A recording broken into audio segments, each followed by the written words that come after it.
Jadi zaman dulu orang Islam lebih seneng kalau yang menang itu orang Nasrani. Kalau bandingannya ateis, karena bagaimanapun percaya kekuatan langit. Sementara orang ateis sama sekali tidak percaya kekuatan. Apapun bedanya kita dengan Nasrani itu ada kesamaan, yaitu percaya adanya kekuatan langit. Sehingga ketika orang Romawi kalah itu orang Islam ikut susah.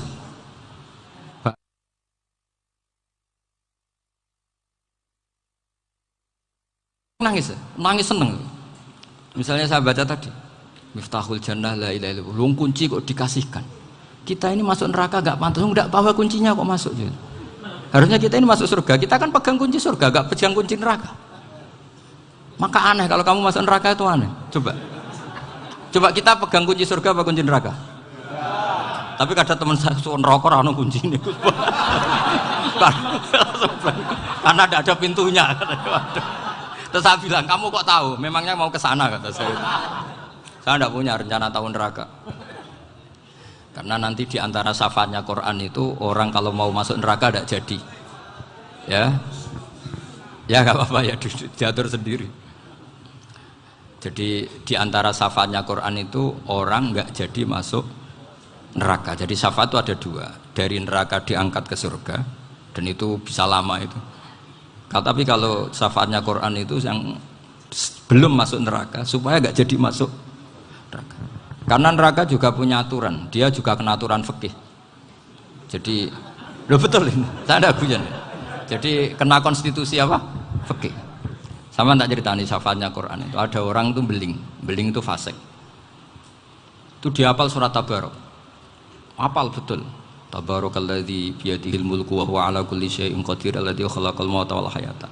Pertanyaannya gini, boleh enggak orang menginjek surat Baqarah? Boleh enggak? Enggak. Padahal orang hafal Quran itu artinya ayat itu ada di hatinya. Fa inna wa ta'ala la yu'adzibu qalban wa al-Qur'ana.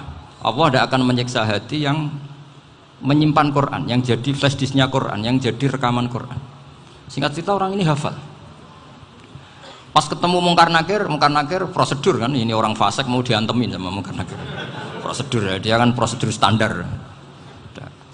Si surat Tabarok akhirnya menjelma jadi seseorang yang gagah berani. Kamu nggak boleh nyiksa orang ini. Saya ini kalamullah. Kalau kamu nyiksa dia berarti nyiksa saya. Kamu berani sama kalamullah. Wah ya tidak berani jadi karena gitu. Tapi orang itu nakal, harus saya gebukin. Tapi kata Quran tadi, tapi saya di situ pasti kena saya. Oh debat, nggak ada lajnahnya ini nggak ikut. Kalau Gus Wirjon ikut jadi lajnah. Kalau jadi lajnah pasti kroninan. Kalau santrinya dimenangkan nanti. Akhirnya debat. Ya sudah kita ketemu Allah. Akhirnya Mungkar Nakir sama Quran tadi surat Tabarok datang sowan sama Allah. Terus kata Allah, memangnya kenapa Mungkar Nakir? Saya harus nyiksa dia karena dia fasik ya Allah. Memangnya kenapa surat Tabarok? Saya ada di situ. Menurut aturan orang tuh nggak boleh injak-injak Quran. Kalau dia nutuk saya, nutuk Quran. Itu harus dikasih tahu fikihnya Mungkar Nakir. Akhirnya Allah ngendikan gini ke surat Tabarok, ya sudah terserah kamu. Kalau terserah kula Gusti, Mungkar Nakir gak boleh nyentuh orang ini. Ya sudah selamat. Sehingga terus itu sama baca di termasuk mukjizatnya surat Tabarok di tafsir Ibnu Katsir banyak. Karena tadi logikanya malaikat itu juga kena aturan fikih. Sehingga banyak ulama termasuk Said Muhammad ngendikan pertanyaan Mungkar Nakir itu tidak semua orang kena. Kalau semua orang kena, nanti kalau tanya Nabi Muhammad, waman Nabi Yuka, kacau kan jamnya. Nabi kamu siapa? Lu saya ini Nabi. Ya kan? Lah nanti kalau pas ketemu Nabi Ibrahim, waman Abuka, jadi repot kan? Makanya ada kiai yang guyon kalau ditanya, Marabbuka, saya ini guru tauhid sembrono. Saya ini ngajar Ummul Barohin, kamu tanya Marabbuka. Masyhur itu keramatnya Imam Malik itu. Ada Ashabu Malik, rajulun min ashabi Malik. Beliau ditanya Mungkar Nakir, Marabbuka manabiuka. Imam Malik datang, ini seumur-umurnya itu ngajar tauhid. Kok kamu bedai enggak sopan kamu. Nah, kita berharap barokah sampean ngaji nanti itu. Yes. Malaikat itu anak sungkane gitu. Jadi dan saya meskipun guyon itu serius. Bedanya orang alim sama ndak itu di situ. Kalau orang alim itu guyon itu masih bener, masih serius. Coba saya bacakan ayatnya. Ala inna auliya Allahi la khaufun alaihim wa lahum yahzanun. Terus lahumul busyra fil hayatid dunya fil akhirah. Artinya kalau mungkar nangkir dengan penampilan garang gitu, berarti ada ketakutan apa enggak? Ada. Padahal ciri utama walinya Allah tidak ada ketakutan. Makanya itu termasuk dalilnya Sayyid Muhammad. Tidak semua orang alami seperti itu karena wali-wali itu la khaufun alaihim wa lahum yahzanun. Wah anak kiai ketemu karena kerja buat tidur wedek. Iku dreseke ora kok pertanyaan itu, nak konan santri piye? Lho isen wis kiai dihanjuti mau karena nakir. Malu gak kira-kira? Mesti plengaan konan santri piye? Nak jawabannya gampang karena pernah ngajar tauhid.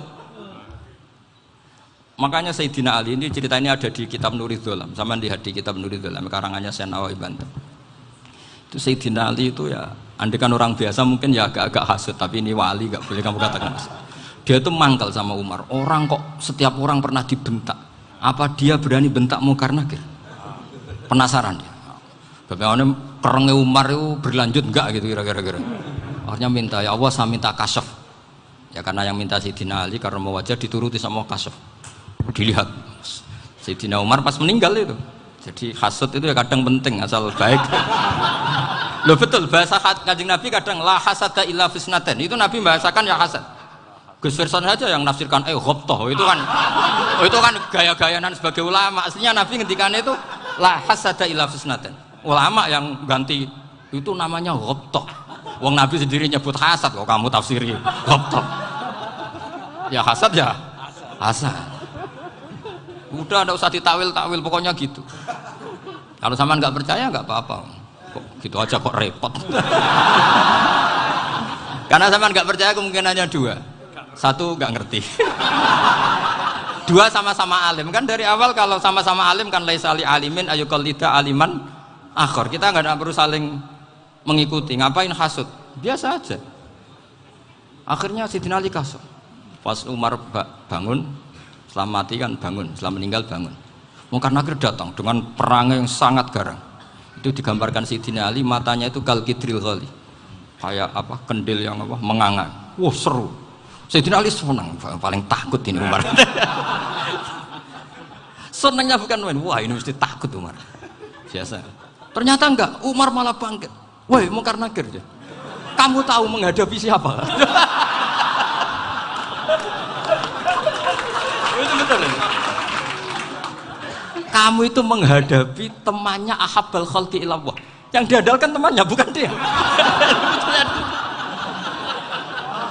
Kamu tahu yang kamu hadapi, saya ini teman kekasihnya Allah. Jadi boleh kamu mengandalkan Mbak Virjon. Tapi nanti resikonya mungkar nakir tanya, itu Virjon siapa? Wah itu masalah kan. Makanya syaratnya wali itu harus ma'rufun fis sama. Di langit sudah populer. Makanya dulu ada orang yang saking seninya Abdul Qadir ditanya apa saja jamnya Abdul Qadir Al-Jilani itu aman karena beliau populer. Makanya program kita harus populer dulu di langit. Nah, itu nanti kalau dicatut oleh santri-santri nggak apa-apa. Kalau nggak populer nanti dicatat itu siapa? Masalah ini. Umar itu yang dibanggakan itu, kamu tahu saya siapa? Ya enggak tahu. Saya ini temannya kekasihnya Allah. Temannya Muhammad. Iya Muhammad Rasulullah. Wah mikir waduh. Repot. Loh di dunia aja gitu kan temannya presiden, temannya panglima, apalagi ini temannya Sayyidul Awalin wal Akhirin. Di dunia aja bilang temannya presiden, menteri orang sudah takut, apalagi ini temannya Sayyidul Awalin. Hanya mungkar nakir terus konfirmasi sama Allah, gimana ya Allah ini ngadepi. Sebetulnya yang diandalkan itu temannya, bukan dia. Wah, akhirnya sama Allah dibilang, ya bu, ya sama seorang seperti itu bu yang sopan. Terus semenjak itu mungkar nakir itu nggak selalu berpenampilan seperti itu, sangat. Jadi semoga itu konsisten sampai nanti. Jadi kamu kalau ingin nggak takut mungkar nakir jadi wali dulu. Karena syaratnya tadi hanya wali sing la khaufun alaihim wa lahum yahzanun lahumul busyra fil hayatid dunya fil akhirah. Jadi orang itu kalau ngaji itu harus khatam. Jangan semuanya kena pertanyaan. Dan kalau semuanya kena pertanyaan nanti repot. Kalau Nabi Muhammad ditanya waman Nabi juga. Nabimu siapa? Lu kan terus jadi aneh. Jadi makanya ngendikane Sayyid Muhammad semua ulama lah, enggak ada am kecuali ditaksis. Kecuali sifatnya Allah. Misalnya bikulli syai'in alim ya benar-benar bikulli syai'in. Tapi kalau am semuanya pasti ada taksis meskipun dalam muhawarah muhadasah biasa. Misalnya contoh gampang, istri kamu baru seneng kamu, mas nak pengen apa-apa itu lapor aku, gak apa-apa mas, mesti aku seneng sama lapor. Iku dia aku pengen wayo. Wah langsung jadi apa wae. Mesti apa wae maksudnya kecuali itu gitu. Padahal kalau ngomong mas sampean ingin apa saja tak dukung. Sampean bilang pengen iku wayo. Kira-kira disetujui apa enggak?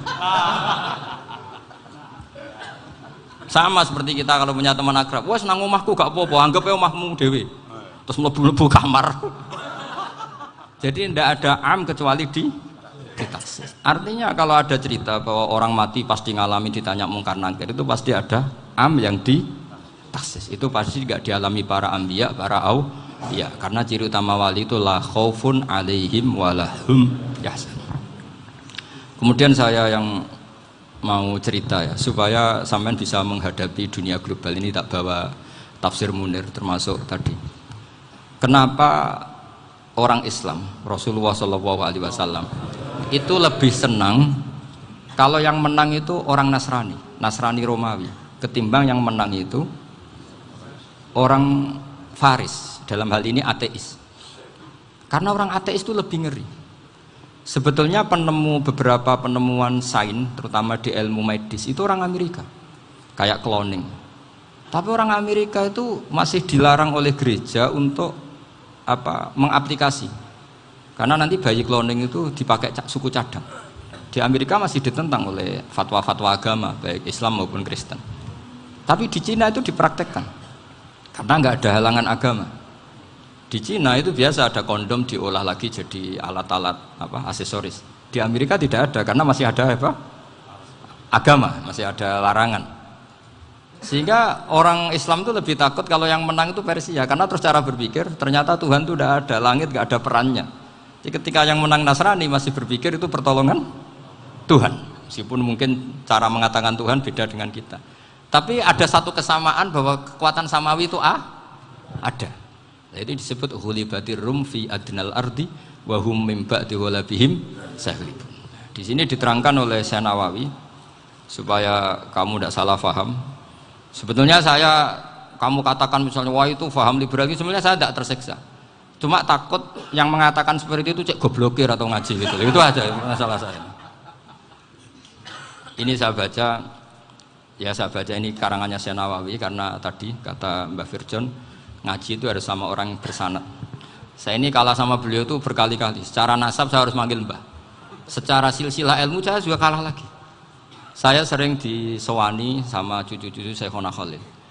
Kiai Siddiq itu termasuk murid dekat beliau Syekhona Khalil. Kalau itu berarti kan Gus Firjon, Ahmad, terus Mbah Siddiq. Mbah Siddiq ngaji Syekhona Khalil. Syekhona Khalil itu pernah ngaji langsung sama Sayyid Zaini Tahlan. Berarti beliau dari Sayyid Zaini Tahlan itu baru generasi kelima. Sementara saya itu sudah ke-7 atau ke-6. Saya, Mbah Mun, Mbah Karim misalnya, Mbah Hashim, Mbah Mahfud Termas, Sayyid Abi Bakar Sato yang ngarangnya Anatul Thalibin, baru Sayyid Zaini Tahlan. Berarti saya ke-7, kalah lagi. Tapi untuk jadi wali biasanya cepat saya. Karena syaratnya jadi mbah itu ngalah demi putu. Jadi kalau beliau ngotot, saya dulu Gusti, saya mbahnya. Wah itu mbah yang nggak baik. Pasti jatahnya dikasihkan apa? Cucunya dulu. Makanya Abdul Muthalib itu orang yang dapat wangsit, tapi yang jadi nabi itu cucunya. Jadi dalil saya banyak. Sebenarnya Abdul Muthalib itu sudah sering dapat wangsit. Karena saya bahasakan wahyu, Nabi yang protes, enggak nabi kok dapat wahyu. Tapi sebetulnya Abdul Muthalib itu masyhur. Kalimat-kalimatnya menunjukkan bahwa beliau itu sudah dapat wahyu kalau nanti cucunya itu jadi apa? Nabi. Makanya senangnya bukan main Abdul Muthalib sama Rasulullah. Putu seneng, mbah seneng putu. Jadi mungkin, jadi sampean enggak usah protes loh. Yang jadi wali kok cucunya. Betul. Dulu Mbah Hamid Pasuruan itu kalau Mbah Ahmad Siddiq ke sana, Mbah Hamid Pasuruan kalau manggil Mbah Ahmad Siddiq itu paman. Karena tak pikir tuh. Saya tuh kalau pergi itu seneng ngebis, bukan karena saya tidak punya mobil, tapi saya sering mau butuh itu supaya nggak diganggu. Karena saya tuh harus punya waktu sendiri. Kalau bis kan ketemu orang nggak kenal, tapi sekarang ya agak susah, banyak yang kenal. Dan susahnya lagi nggak minta ijazah, minta foto. Aduh, repot tuh. Mau dibenci itu umatnya Rasulullah Shallallahu Alaihi Wasallam. Mau disetujui itu sanatnya mana? Kalau ketemu orang alim minta apa? Foto. Itu nggak ada sanatnya. Nggak tahu saya itu mazhab dari mana itu. Ya mazhab milenial yang jelas itu kan. Ini tak baca ya biar dapat. Karena ini kenangan saya sama Mbak Ahmad Siddiq. Saya masih ingat betul beliau ngisi hallnya Mbak Abdullah bin Umar, berarti abahnya Mbak Hamid. Karena mbah saya itu Fatimah binti Khalid bin Umar, kalau Mbah Hamid itu Hamid bin Abdullah bin Umar. Itu saya masih ingat betul zaman itu Mbah Hamid siap hall di Lasem itu rawuh dan saya derek mbah saya karena masih misanan datang ke Lasem. Itu beliau pas itu ngisi sama Mbah Mun. Mbah Mun masih muda, Ki Ahmad Siddiq sepuh senior. Itu beliau cerita bahwa dulu ketika Indonesia dijajah Jepang itu para kiai mimpi dibacakan ayat Ghulibatir Rum fi adnal ardi wa hum min ba'di ghalabihim salim. Terus ada kiai yang tanya, takwilannya gimana? Ya nanti Jepang pulang bukan karena kita yang mengalahkan, tapi Jepang ada yang mengalahkan sendiri, meskipun tidak kita. Kayak dulu Faris tidak dikalahkan Islam tapi dikalahkan Romawi, tapi yang senang umat Islam. Wa yauma idzi yafrahul mu'min. Itu luar biasa ulama-ulama kita. Delalah kejadiannya Indonesia seperti itu. Yaitu kita tidak mengalahkan Jepang, tapi Jepang pulang sendiri karena dikalahkan apa? Sekutu. Ya ini saya baca. Ini tidak usah dicek bacanya benar apa enggak, sudah aman, apa? Aman. Karena kalau saya salah itu ya sengaja. Artinya ya sengaja saja. Ya biasa maksudnya. Saya kemarin ngisi di Pondok Peloso, di Pondok Al Munawir Jogja. Salah itu ada dua, ada salah memang benar-benar salah, itu nggak apa-apa bisa dimakfu, karena mesti sangke wong goblok salah yang terus itu. Ada salah bawaan ilmu itu repot tuh dadan ini. Karena misalnya kita yang biasa belajar qiraah safah wayah sibuhu, mesti diulang lagi wayah sabuhu. Karena qiraahnya Imam Asim itu hasibah yah sabu bifathis sin. Sementara kita kalau ngaji kitab kulino yahsibu. Sehingga kita yang biasa belajar safah itu kalau baca kitab itu kayak orang bingung. Kadang-kadang yang ngaji juga bingung, Gus Pak mau cok di bulan pilih ya tepat-tepatan. Ada yang mengatakan Gus Pak bingung, ada yang mengatakan Gus Pak alim alama ya tepat-tepatan nasib tadi. Karena memang ya sab'ah memang seperti itu. Misalnya kufuan itu Imam Asim baca kufuan, tapi beliau punya murid namanya Syu'bah, itu kalau baca kuf'an. Makanya kita itu, ini kan khataman Quran ya, jadi saya menyinggung sedikit tentang qiraah sab'ah. Tadi beliau juga sudah tak kasih kitab saya Hifdzuna Liyadal Mushaf. Sama tak ajari latihan sab'ah, memang angel ya. Makanya yang nggak bisa itu wong pinter, sudah tahu angel ya nggak usah diteruskan kan. Orang menghindari barang angel itu pinter apa goblok? Pinter. Berarti wong goblok pinter. Saya tuh makanya sama orang goblok tuh respect. Jadi orang alim tuh angel apa gampang? Angel. Menghindari barang angel pinter apa goblok? Loh, orang menghindari barang angel pinter apa goblok? Pinter. Berarti wong goblok pinter. Jadi saya sama orang-orang goblok itu respect. Sudah tahu jadi orang alim angel ya barang angel ya harus dihindari. Makanya saya ini insya Allah umatnya Nabi yang termasuk yang terbaik. Amin. Karena mencintai umatnya Nabi termasuk yang goblok. Waduh. Itu tidak gampang itu. Karena tadi sudah tahu ya. Seperti itu loh orang naik panjat pinang itu yang naik karena ingin hadiah. Yang nonton sudah tahu wah licin kok dinaikin mau keplodok ya. Tapi orang sepakat yang nonton juga pinter karena sudah tahu ribet kok. Tukun yang pasar kena lah apa mana. Sama juga gitu. Ngalim tafsir angel, ngalim fikih angel. Ada karek ngaji ngerekam kan gampang. Itu pinter apa goblok? Pinter. Iya. Makanya kula niku mbok burohno ngono tok. Saya tadi dinasihati Mbak Firjon, muga-muga hati saya selamat. Saya itu meskipun kata orang banyak, muhibbin saya banyak, tapi saya insya Allah tidak riya. Saya itu pakai kitab namanya Tasbitul Fuad, itu karangannya Sayyid Abdul Al Haddad. Ketika beliau punya muhibin banyak ditanya, bagaimana ya Habib Anda menjaga hati Anda? Jamnya Syed Abdul Haddad itu unik. Innama azzamu Allah. Mereka itu sebenarnya menghormati Allah. Cuma butuh sarana, dan itu saya. Jadi saya tahu sampean semua itu mencintai Quran, mencintai sunnah Rasul, mencintai hadis-hadis Rasul. Cuma sampean kan karena nggak paham, terus manfaatkan saya. Jadi sebenarnya saya ini korban. Korban. Jadi saya mau riak gimana? Korban kok mau. Bangganya di mana tuh? Coba sampean misalnya ngaji tafsir, belajar sendiri kan susah. Terkibnya susah, maknanya susah, bahkan beli kitabnya kadang nggak kuat. Loh, untuk jadi alim tafsir itu kan harus beli kitab. Loh, saya sering belajar kitab itu jutaan. Tafsir Tobari, saya pernah beli kitab Fakhrur Razi itu berapa coba? 27 jilid. Karangannya Fakhrur, belum karangannya ulama modern, Imam Sa'rawi. Itu berapa jilid? Itu jutaan. Saya kemarin juga dihadiahi kitab Pak Quraish Shihab namanya Faidul Bari fi Syarhil Bukhari. Pak Quraish Shihab yang terkenal. Dia sering diskusi sama saya. Saya ngasih hadiah beliau, beliau ngasih hadiah saya. Wah, itu harganya nggak kuat. Dadak kuat kadang di Indonesia nggak ada coba.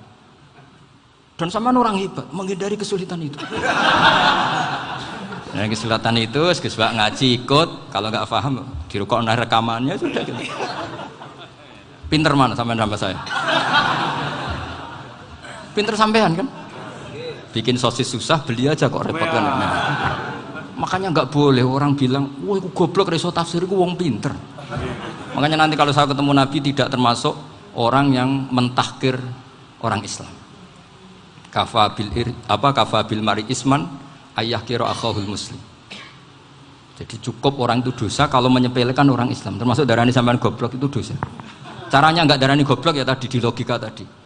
Alim itu angel, gendari angel itu pintar, berarti wong bodoh pintar ya sudah gitu. Tapi tetap bodoh. Tapi ini satu cara untuk saya respect gitu. Coba orang yang ngaji tafsir saya banyak, mungkin ribuan. Itu sebetulnya mencintai Quran. Karena Quran adalah kitab suci yang panduannya umat Islam. Sangat mencintai Quran. Terus kemudian mereka nggak paham. Terus mencari orang yang memahamkan. Burohno lah cara Jawane ini. Terus keren saya itu di mana coba? Lah terus mereka kurang ajarnya gini, kalau paham itu ya alhamdulillah paham. Kowe nak ngaji Gus Bae ngono tok. Tapi nek ora paham, ora nyalano akale. Mari Gus Bae nerangno cepet, mulane aku gak paham. Ora kok nyalano teke sing lelet. Itu kan Masya Allah, naudzubillah tenan. Sebetulnya tingkat kurang ajarnya tinggi Gus sebenarnya. Jadi kalau nggak paham itu kadang nggak nyalahno uteke. Kayak mau misalnya, mau mari mikir aja jelas. Padahal misalnya jelas ora mesti paham, bodoh. Paham ya? Jadi kata Syed Abdul Haddad, innama azzamu Allah. Sebenarnya mereka itu sangat menghormati Allah. Makanya kita nggak perlu mengatakan wasilah itu kafir, nggak akan. Karena orang tawasul sama Rasulullah itu ingin dapat ridhonya Allah lewat orang yang dicintai Allah. Kita mencintai wali sebenarnya, wah itu kekasih Allah. Kita mencintai itu karena mencintai Allah. Sama seperti gini, kamu mencintai kangkung apa enggak? Sebenarnya sama sekali enggak. Tapi kamu ingin sehat, ada asupan gizi. Kamu ingin tubuh kamu sehat, butuh asupan gizi. Kemudian kamu makan kangkung.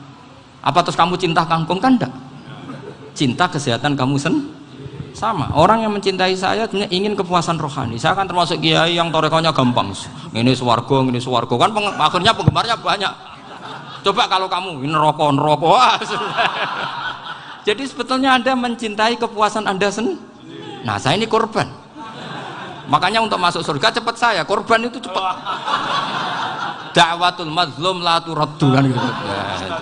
Laisa bainahu wa bainallah hijab. Jadi saya kalau dongo langsung seret langit. Karena mazlum. Saya sinau tafsir itu, Pak, sampean bayangkan ada tafsir itu sudah 27 jilid. Sengarang Fakhrur Razi itu bulatnya bukan main. Karena dia ahli filsafat. Bulatnya Masya Allah. Sudah gitu sinau Jalalain kadang dikomen oleh Sawi. Sudah kita percaya Jalalain jebule dibuli Sawi. Percaya Sawi dikandani, "Oh iku Maliki Rasafi." Oh, ribet. Sudah gitu sinau Qurtubi, sinau tafsir Tobari itu susahnya. Belinya susah, belajarnya susah. Padahal saya punya keluarga, punya istri, punya anak. Bayangkan kalau istri saya rewel kayak istri sampai. Wah itu. Tapi alhamdulillah enggak. Sama sekali enggak. Allah sudah milihkan, wah ini bahaya kalau punya istri rewel. Imam Sibawayh itu kitabnya banyak, tapi yang terbukukan hanya kitab Sibawayh. Karena beliau kalau sudah belajar lupa istri. Hanya pas beliau di pasar, kitabnya dibakar semua sama istrinya. Karena dianggap saingannya. Ternyata yang dicerai tidak kitabnya, malah istrinya. Itu Imam siapa? Sibawayh. Tapi alhamdulillah kitab saya nggak terbakar, aman. Saya teruskan ya. Jadi untuk menjaga riya dilatih innama azzamu Allah. Sebenarnya mereka itu menghormati, sehingga wasail-wasail itu sebenarnya nggak pernah jadi subjek pelaku utama, tetap Allah. Sebab itu kata Sayyid Muhammad, kamu kok mengatakan wasilah itu kafir itu gimana? Ketika innallaha qad ba'atsa lakum taluta malika. Talut itu ya manusia. PD-nya itu apa? Inna ayata mulkihi ayyatiyakumut tabut fihi sakinatum mir rabbikum wa baqiyatum mimma taraka alu Musa wa alu Haruna tahmiluhul malaikah. Jadi beliau PD itu kalau bawa sunduk semacam peti sakti, sing di situ ada baqiyatum mimma taraka alu Musa wa alu Haruna tahmiluhul malaikah. Ya kayak semacam jimat. Tapi saya bukan mensyariatkan jimat enggak, karena nanti banyak penjual yang pembohong juga gitu loh. Cuma cerita, kamu tidak usah mengatakan kafir. Dulu Talut PD-nya kalau bawa sunduk semacam peti kesaktian yang di situ ada baqiyatum mimma taraka alu Musa wa alu Haruna tahmiluhul malaika. Sehingga Khalid bin Walid meskipun beliau sahabat dan menyaksikan wajah Rasulullah SAW, itu bawa sya'aratun min sya'aratihi Rasulullah SAW, bawa rambutnya Nabi. Perang kemana-mana itu diletakkan di pecinya. Nanti sama tanya lagi, masa pakai peci Khalid bin Walid ini? Wah panjang, sampai itu repot. Sampai tak warai ngaji usul fikih. Usul fikih itu kalau ngaji itu ada istilah tangkihul manat. Ini mesti ini wilayah yang kita bisa berdebat sama Mbah Firjon. Dulu itu musuh saya karena saya makili Anwar, beliau makili Peloso. Tapi tahu-tahu kalah tua terus saya mengundurkan diri. Di fikih itu ada istilah, ada tangkihul manat, ada tahqiqul manat, ada tangkihul manat. Tangkih itu kira-kira gini, lafadz hadis itu dibuang sekian untuk tahu bahwa itu madarul hukmi. Misalnya gini, tak beri contoh paling gampang. Sama harus paham, kalau nggak paham nggak pinter-pinter. Ja'a a'rabiyun ila Rasulillah sallallahu alaihi wasallam. Ya karena ini menghormati Mbah Ahmad Siddiq, saya orang alim, jadi ngaji ini tetap ada suasana alim. Ya harus ada suasana alim. Nggak perlu jadi orang alim tadi susah. Sudah ngindari susah itu pintar. Sudah itu aja. Jadi orang alim susah, ngindari barang susah pintar. Berarti orang tidak alim pintar. Nah, meskipun tetap sudah kita itu pegangi sampai mati nanti. Loh, jadi orang alim itu repot. Itu kata Imam Ghazali, kalau orang alim kalau mau masuk surga itu sama Allah nggak boleh. Kif, kamu nggak boleh langsung masuk surga. Coba cari umat kamu, syafaati dulu. Nah, saya takut nyari sampean nggak bisa kembali. Saya tidak punya rencana itu. Pokoknya mau masuk. Boleh sampean kuaduan, aduan balik raroh dewe, wah repot nanti saya. Berat jadi orang alim itu berat. Ya saya teruskan ya. Ada tangkihul manat. Ja'a a'rabiyun ila Rasulillah sallallahu alaihi wasallam. Faqala ahlaktu wa ma ahlakaka qal waqatu imraati fi nahari Ramadan. Ya dan kita, saya ini rusak ya Rasulullah. Kenapa? Karena saya menjima istri saya fi nahari Ramadan. Terus kata Nabi, kamu harus bayar kafarah. Napa Nabi kafarah? Puasa 2 bulan. Wong baru 1 hari aja terjadi gitu kok disuruh puasa 2 bulan. Ya tidak kuat ya Rasulullah. Baru berapa hari saya puasa aja kecelakaan seperti itu. Apalagi kalau sampai 2 bulan. Enggak ya Rasulullah. Ya sudah kalau gitu kamu pertama ngasih makan apa? Itku rokobah kan, pertama merdekakan budak. Tapi kan sekarang nggak ada budak makanya. Terus sekarang langsung puasa. Wah ini nggak bisa semua. Ya sudah ngasih makan orang 60. Kasihkan siapa ya Rasul? Ya orang fakir. Saya ini paling fakir. Tak hukum Ramadan tanpa udzur syar. Lu jima itu tidak zina. Kan hukumnya jais. Nah sekarang makan hukumnya jais, harusnya juga kena ketentuan yang sama. Cara pikirannya Imam Malik. Nah alhamdulillah Imam Syafi'i gak setuju. Wah cara setuju repot. Bahkan orang-orang Syafi'i sudah punya khilaf, kalau gitu minum dulu. Iya biar gak kena. Iya biar iftarnya pakai minum. Setelah minum baru jima kan. Ini sudah menyiapkan khilafnya. Ini khas Syafi'i ini, bongsong rekayasa hukum. Nanti bisa belajar jauh cara ngakali hukum. Makanya guyonan yang masyhur Gus Dur itu gitu. Ada seorang kiai atau Gus lah, ya punya salah, namanya manusia kan punya salah, entah cangkruk entah apa, pokoknya punya salah. Ada wartawan yang ngiranya semua kiai itu orang suci, sehingga tanya sama Gus Dur, Gus itu ada kiai kok ya pokoknya salah lah, tapi jangan bayangkan dosa besar, enggak, kecil-kecil aja. Itu gimana itu, padahal kiai kan orang suci. Jawabnya Gus Dur lucu, ya justru yang boleh salah itu para kiai, kalau kamu nggak boleh. Loh, kok bisa Gus? Karena mereka tahu caranya tobat. Repot. Kalau kamu nggak tahu caranya, sama pelanggaran hukum itu ya harus pakar-pakar hukum. Ya. Itu yang tahu caranya rekayasa. Kalau kamu ya kena pasal kan ya. Jadi kamu jangan niru saya ini punya sekian cara untuk nah, itu namanya khilah. Makanya kata Sayyid Muhammad, kamu tidak usah anti khilah, karena Abu Hanifah itu membolehkan khilah, kitabul khiyal. Yang penting kamu soleh dulu, setelah soleh nanti Allah maklumi. Soleh dulu, syaratnya soleh dulu. Kalau tidak soleh jangan. Contohnya gini, ada orang mau puasa lemes sekali, mau makan, gampang. Kalau langsung makan kan kayak hadku hormati Ramadan biwiri udrin sarian. Aku langsung mau jembera sowan Mbah Firjon. Sudah status saya apa? Musafir. Ya, sudah berangkat aja sampai Tuban makan. Nanti kalau nggak jadi ya nggak apa-apa, sudah kan mulai pergi sudah musafir. Saya tidak tahu nanti malaikat tertarik gebuki nggak tahu. Tapi itu ada khilahnya, asal soleh. Karena kata Sayyid Muhammad dan semua kitab mengatakan itu. Kalau sama nggak tahu ya kebablasan. Nabi Ayub, nabi yang terkenal Gudiken itu siapa? Ayub ya. Nah, itu yang Israiliyatnya akan seru lah. Gudiken dikukur bek kreweng itu terlalu lah kalau itu. Untuk kreweng konti ning Arab ora kreweng itu sudah masalah itu. Singkat cerita, Nabi Ayub ketika diasingkan kaumnya itu kan nggak punya sumber makanan. Lah orang lelaki itu mulai dulu egois. Istrinya Nabi Ayub itu cantik sekali, udah cantik, rambutnya bagus. Makanya kamu nggak usah tanya kenapa istrinya kayak banyak yang cantik. Ya, warasatul anbiya, nggak boleh gitu. Kalau nggak cantik ya warasatul anbiya dari segi balak. Istrinya Nabi itu semuanya cantik. Nggak usah tanya sebabnya apa, pokoknya gitu, semuanya cantik. Singkat cerita, beberapa kali istrinya Nabi Ayub itu kerja demi bisa nafkahi Nabi siapa? Suatu saat itu tidak ada pekerjaan yang cukup untuk beli roti. Satu-satunya peluang dapat rezeki itu putrinya raja itu rambutnya berondolin. Terus ada sayembara siapa yang rambutnya bagus mau dibeli. Sampai rambutnya istrinya Nabi Ayub itu dijual. Nabi Ayub tersinggung karena itu mengurangi kecantikan. Jadi lelaki mulai dulu gitu. Udah nggak urun kalau istrinya nggak cantik itu komplain. Itu khasnya lelaki. Jadi kalau kamu gitu ada sanadnya juga, tenang saja ya. Komplain ya pegawaian itu. Saking mangkelnya Nabi Ayub terus ngendikan la adriban naki mi'ata sautin. Kamu akan saya pukuli dengan mi'ata sautin atau dengan 100 cambukan. Atau mi'ata dikhtin atau mi'ata apalah sesuai konteks zaman itu. Engko namuni pecut tuku konti kok ribet lagi. Singkat cerita akhirnya ketahuan bahwa istrinya menjual itu demi Nabi Ayub. Allah nggak ridho kalau kekasihnya yaitu istrinya Nabi Ayub wis perjuangan kayak gitu malah kena hukuman. Tapi Allah juga nggak ingin kekasihnya yang bernama Ayub melanggar sumpah. Padahal beliau sudah sumpah, wallahi demi Allah nanti tak pukul dengan 100 kali. 100 kali dengan lidi lah misalnya, contoh yang gampang tuh lidi.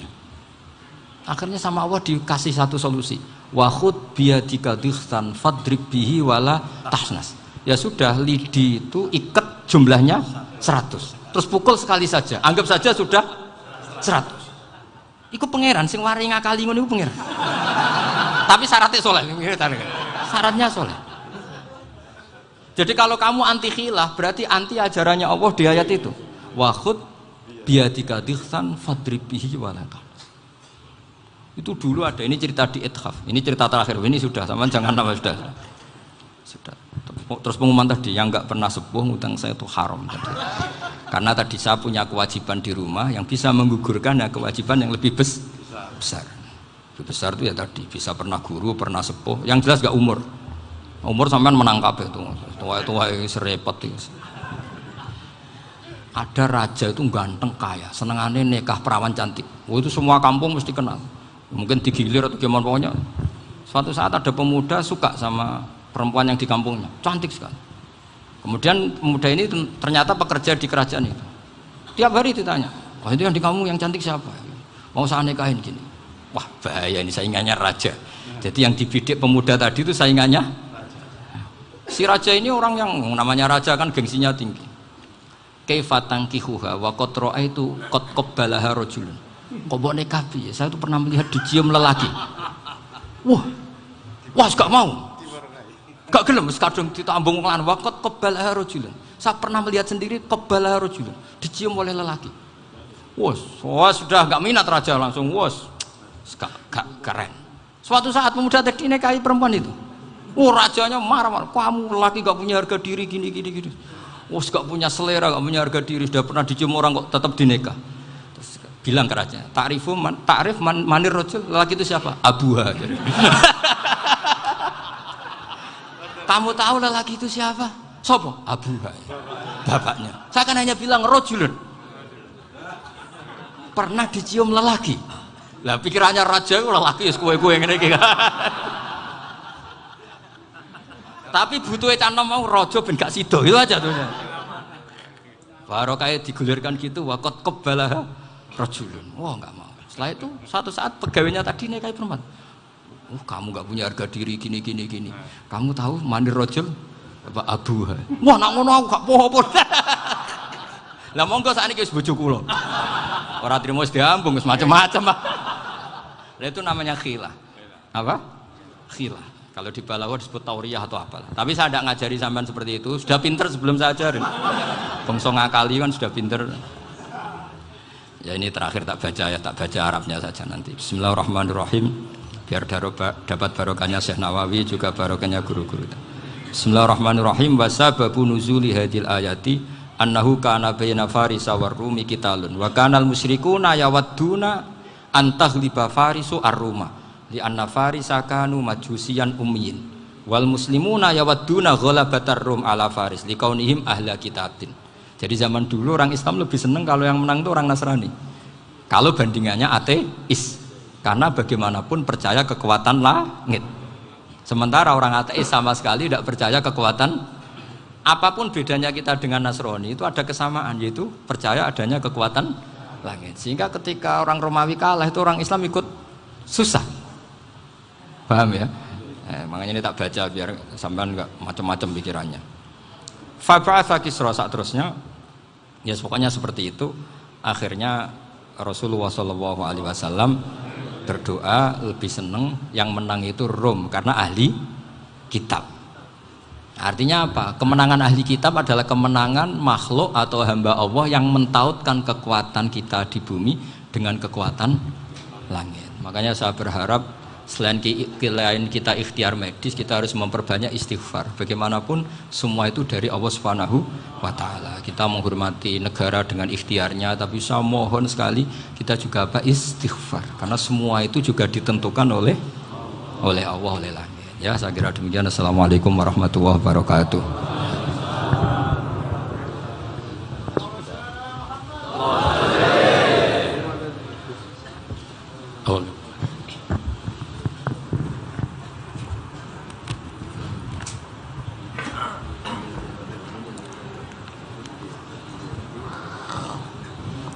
Assalamualaikum warahmatullahi wabarakatuh. Pengumuman Semaan Al-Quran rutin umum setiap Ahad Pahing untuk wilayah Jember dan sekitarnya. Ahad Pahing ingkang badhe ngeleresi tanggal 26 April 2020, insyaallah bertepatan dengan 3 Ramadan 1441 Hijriah. Manggen wonten Masjid Al-Mubarak, Dusun Tegal Banteng, Desa Kesilir, Kecamatan Wuluhan, Kabupaten Jember. Sepindah malih Semaan Al-Quran Mantab wa Zikrul Ghafidin rutin umum setiap hari Ahad Pahing untuk wilayah Jember dan sekitarnya. Ahad Pahing ingkang badhe ngeleresi tanggal 26 April 2020, insyaallah bertepatan 3 Ramadan 1441 Hijriah. Manggen wonten Masjid Al-Mubarak, Desa Tegal Banteng, Dusun Tegal Banteng, Desa Kesilir, Kecamatan Wuluan.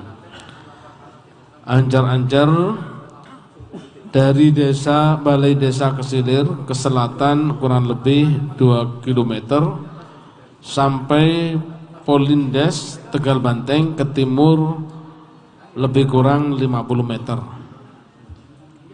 Paham nggih? Mugi-mugi kula panjenengan sedaya pinaringan sehat lahir batin, pinaringan kemudahan dan kemampuan nderek kegiatan agung menika kanthi yakin, ikhlas lan istiqomah. Al-Fatihah.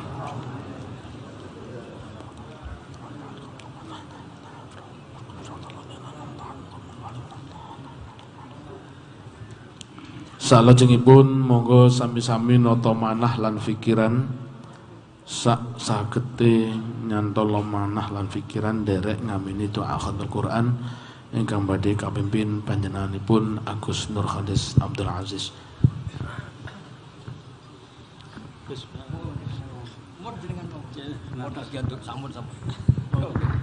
Al-Fatihah.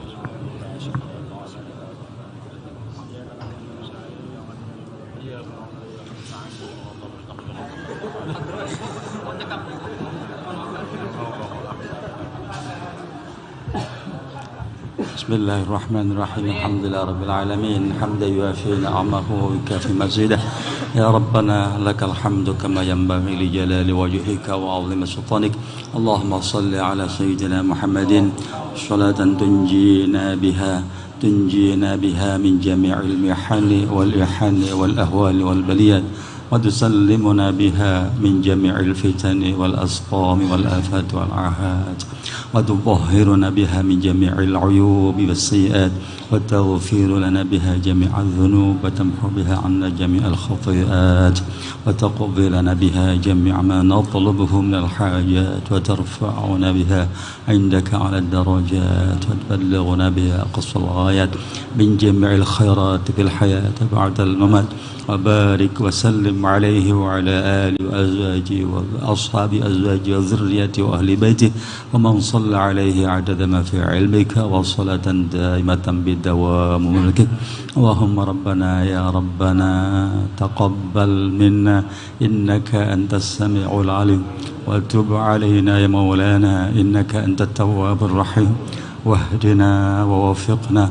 إلى الحق وإلى طريق مستقيم بركة ختم القرآن العظيم وبحرمة حبيبك ورسولك الكريم واعف عنا يا كريم واعف عنا يا رحيم واغفر لنا ذنوبنا وذنوب آبائنا وأمهاتنا وذنوب جميع المسلمين والمسلمات بفضلك وجودك وكرمك يا أكرم الأكرمين ويا أرحم الراحمين اللهم زينا بزينة ختم القرآن وأكرمنا بكرامة ختم القرآن وشرفنا بشرفة ختم القرآن وألبسنا بخلعة ختم القرآن وأدخلنا الجنة مع القرآن وعافنا يا الله وعافنا من كل بلاء الدنيا وعذاب الآخرة بحرمة ختم القرآن وارحم جميع أمة محمد بحرمة ختم القرآن اللهم اجعل القرآن لنا في الدنيا قرينا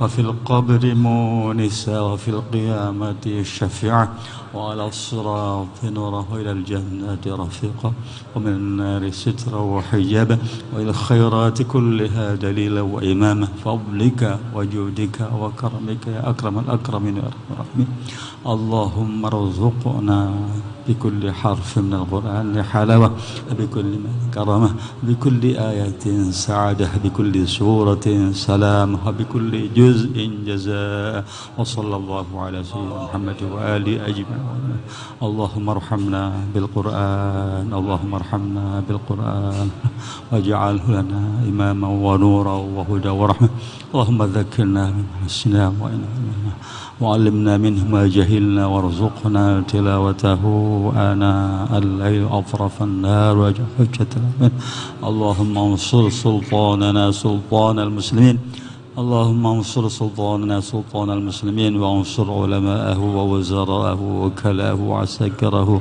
ورعيته إلى يوم الدين واكتب السلامة والعافية علينا والحجاج المعتمرين والغزاة المسافرين والمقيمين الإندونيسيين يا الله والإندونيسيين في برك بارح من أمة سيدنا محمد صلى الله عليه وسلم اللهم بلغ وأوصل ثواب ما قرأناه ونور ما تلوناه لحظ حبيبنا وقرة أعيننا سيدنا محمد صلى الله عليه وسلم عضة أولاده وأزواجه أمهات المؤمنين وذرياته وآله وأصحابه رضوان الله تعالى عليهم أجمعين أولياء العارفين علماء العاملين والحبائب السادة والشهداء الصالحين أينما كانوا مشارق الأرض إلى مغربها حضرتي كي خصوصا لحضرتي كي أحمد صديق والدينا مربي له شيخنا أبينا من أخرى كي حمام جازولي كي حامد عبد الله يا الله زادهم الله كرامته وشرافته فحفظنا الله من كراماته والديهم وشيخهم وجدود وأهل بيتهم وأعوانهم والمقام حواليهم واجعلنا وأزواجنا وأولادنا وذرياتنا إلى آخر الذرية يا الله اجعلنا وإياهم من جماعتهم جمعا مرحومة لحظة من أهدوا الفاتحة لهم ومن زار وقبرهم وإلى حضرة آبائنا أمهاتنا جدودنا جداتنا وأبنائنا بناتنا إخواننا أخواتنا أصدقائنا أستاذنا أستاذنا وقربان مشايخنا من له حقوق علينا من أوصانا بالدعاء من أحسن إلينا ومن ظلمنا وسألنا إليه أسى علينا وجميع المسلمين والمسلمات المؤمنين والمؤمنات الأحياء منهم الأموات برحمتك يا أرحم الراحمين جزا الله عنا سيدنا محمد صلى الله عليه وسلم بما هو أهله صل وسلم وبارك اللهم على سيدنا محمد الفاتح لما أغلق والخاتم لما سبق ناصر الحق بالحق والهادي إلى صراطك المستقيم صلى الله عليه وعلى آله وأصحابه حق قدره ومقدار العظيم سبحان ربك رب العزة عما يصفون وسلام على المرسلين والحمد لله رب العالمين جعلنا بأسرار الفاتحة